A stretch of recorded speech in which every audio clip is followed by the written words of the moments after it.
It is a Tuesday morning, and the entire architecture of Revelation 13 is being installed into your life one tap at a time, and no preacher in your feed is calling it what it is. You expected the mark to arrive as one dramatic implant on one dramatic day, with one obvious villain in a black suit holding the syringe. You were told that you would feel it coming, but you will not feel it coming because you are already standing inside of it. You think the mark of the beast is a future event waiting on some global signal, but Revelation never actually says that the mark arrives all at once. It says that no man can buy or sell without it. It says that it sits on the forehead and the right hand. It says that the whole world wonders after the system, and worships the system, and depends on the system to participate in ordinary human life. And every modern technology you already trust, already use, already pay with, already wake up to, is quietly being reshaped into exactly that skeleton.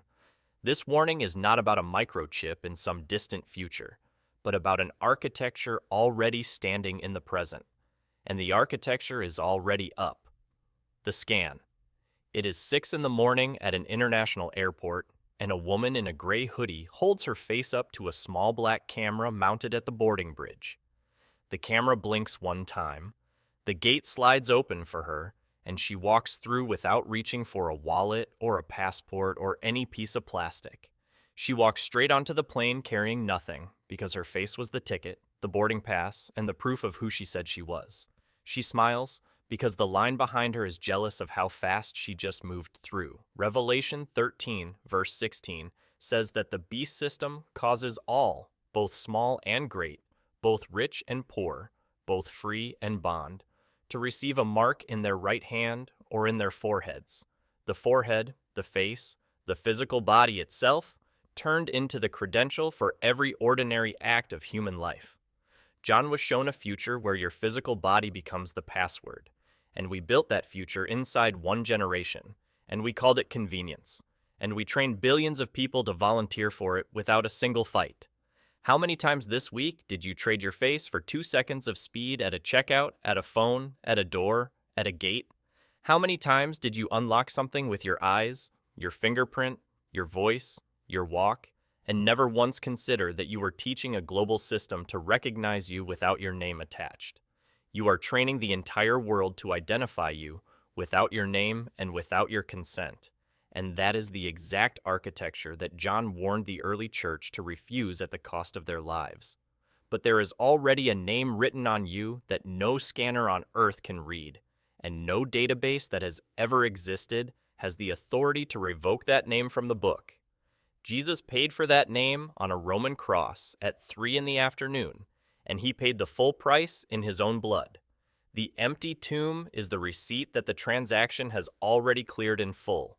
The Spirit who lives inside you is the only seal that follows you past the grave. The wallet. It is 7:30 in the morning at a coffee shop, and a man in a tan jacket taps his phone against a black reader at the counter. The reader chimes once, and he turns to walk out. He stops and asks if he can pay in cash next time, and the barista says, "We do not take cash anymore." Revelation 13, verse 17, says that no man might buy or sell, save he that had the mark, or the name of the beast, or the number of his name. The buying and the selling, the rail of money itself, the single choke point that the beast system uses to decide who participates in ordinary human life and who does not. We did not need to be forced into a cashless system, because we sprinted into it on our own, and we shamed the people who hesitated, and we labeled them paranoid, and we replaced every wallet in the country with a phone that listens to us while it pays for us. How many times this month did you pay without thinking about the rail you were riding on? How many times did you tap and swipe and scan and never notice that you no longer have a single way to opt out of the system that the beast will eventually use to enforce his rule? A system that can already decide what you are allowed to buy is one policy update away from deciding what you are allowed to believe and to say. That is not a future threat sitting on the horizon. That is a Tuesday afternoon software push from a company you already use. But there is a transaction the beast cannot reverse, and there is no central bank on earth that has the authority to freeze it. Jesus settled that transaction in his own blood on a hill outside the gates of Jerusalem. The resurrection is the proof that the payment has cleared and the account is yours forever. No system in heaven or on earth can lock you out of what the empty tomb already paid for in full. Stay with this list, because the next system is the one you have already let inside your own head, and most Christians watching this video cannot even name it yet. The score: it is 10 in the morning, and a pastor sits at his kitchen table and opens his banking app and stares at a single line of text that says, "Account closed, pending review." He has not done anything illegal, and he has not missed a single payment. He preached one sermon last Sunday on a topic that an algorithm flagged, and now the bank has flagged him, and the system has decided he is a risk before any human being at the bank has even read what he said. Revelation 13 verse 15 says that the beast system gives life unto the image, and that as many as would not worship the image of the beast should be killed, cut off, canceled, removed from the system, locked out of the rooms where every ordinary human transaction is decided in the modern world. The mechanism is access, because the moment you control a man's access, you control his allegiance. And the system does not have to threaten violence when it can just threaten disconnection.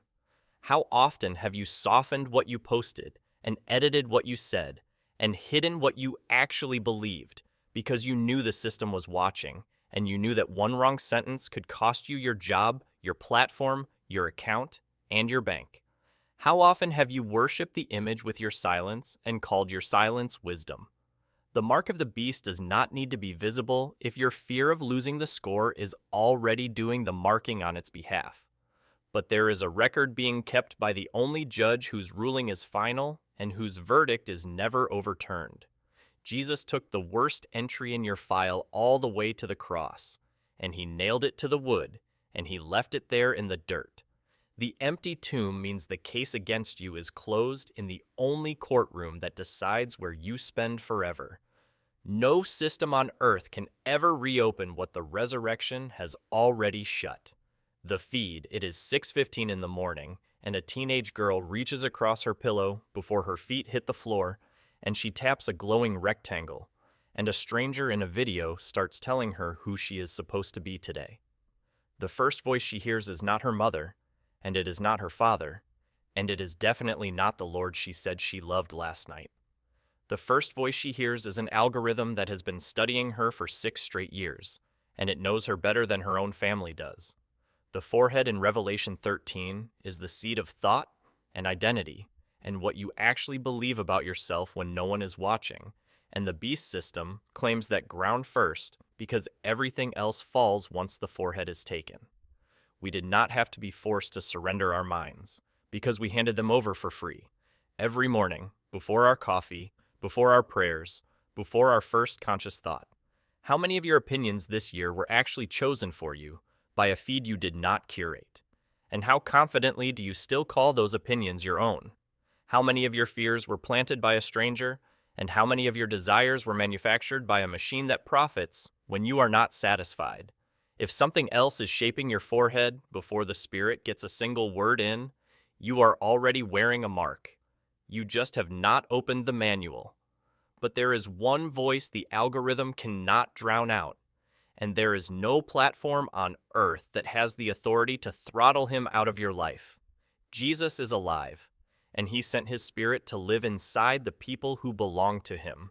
And that Spirit speaks louder than every scroll on every screen ever built. The empty tomb is the proof that the only voice worth waking up to has already defeated the grave. Hold through the next 2, because one is already strapped to your body, and the other is already sitting in the middle of your church. The wearable: it is 9 at night, and a man slides a thin titanium ring onto his finger, and he holds his hand against his front door, and the door knows him, and opens for him without a sound. He does not reach for a key, and he does not punch a code, and he does not say a single word out loud. His hand is the key, and the ring on his hand is the key, and his body has now become the device, and the device is the credential for every door, every account, and every dollar he owns. Revelation 13, verse 16, says that the mark is on the right hand, and John wrote that on an island 2,000 years ago, in a world that had no concept of titanium rings, or smart watches, or implants under the skin. How fast did you strap the tracker to your wrist and slide the ring onto your finger and stick the patch onto your skin and call all of that self-care? How quickly did you accept that something fastened to your hand is now the gateway to your home, your money, your medical records, and your identity? The wearable on your wrist is not the mark itself, but the wearable is teaching your body to accept that something fastened to your right hand is the new key to everything you do. And that is the cultural conditioning that has to come first before anyone would ever volunteer for the real one. But you were sealed by the Spirit before any device on earth ever touched your skin. Jesus marked you with his own wounds at Calvary, and the scars on his resurrected hands are still the proof of the price he paid in full. The Spirit is the only implant that survives the grave you are walking toward. No tracker on your wrist can compete with the seal that the empty tomb already placed on your soul. The image, it is 11 on a Sunday morning in a megachurch lobby, and the worship music is playing, and 3,000 people are streaming through the doors, and not a single person is looking up at the they are looking at the screens, and the screens are looking back at them, and the cameras above the doors are counting them, and tagging them, and feeding their attendance into a database that the church bought because the church wanted to grow. Revelation 13, verse 14, says that they made an image to the beast, and verse 15 says that the image had life given to it, and that the image was worshipped by every soul that would not refuse it. We did not have to be told to bow down, because we bow without thinking. Every time we open the app before we open the word, every time we ask the system a question, we used to ask the Lord. How often do you reach for the system before you reach for the Lord? And how rarely do you notice the order in which your hands are moving? How quickly do you open the screen? And how slowly do you open the Bible? And which one honestly has the louder voice in your day? The mark of the beast does not need a microchip if your loyalty is already running on a monthly subscription. But there is one image that was not built by human hands and not animated by human worship. Jesus is the image of the invisible God, and Colossians chapter 1 says that everything was made through him and for him alone. The empty tomb is the only altar that has ever paid the bill in full and walked away from the receipt. No image you can install on a screen can compete with the one who walked out of the grave. John saw the scan, and we volunteered our face before breakfast. John saw the cashless rail, and we tapped to pay before the system even asked. John saw the score, and we begged the system for a higher rating. John saw the feed, and we fed it our minds before our feet hit the floor. John saw the wearable, and we wore it to bed. John saw the image, and we built the altar around it ourselves. John saw all of it, 2,000 years before any of it was built, and he warned a church that did not own a single piece of glowing glass. You own all of it, and every piece of it lives inside your house, and inside your pocket, and on top of your nightstand right now. But Jesus already paid for the only mark that decides where you spend forever. And the cross is still standing, and the tomb is still empty, and the Spirit is still sealing the people who belong to him. The architecture of the beast is rising in real time around every one of us. The architecture of the kingdom rose first, on the third day, outside Jerusalem. Comment below which system convicted you the hardest today: the scan, the wallet, the score, the feed, the wearable, or the image.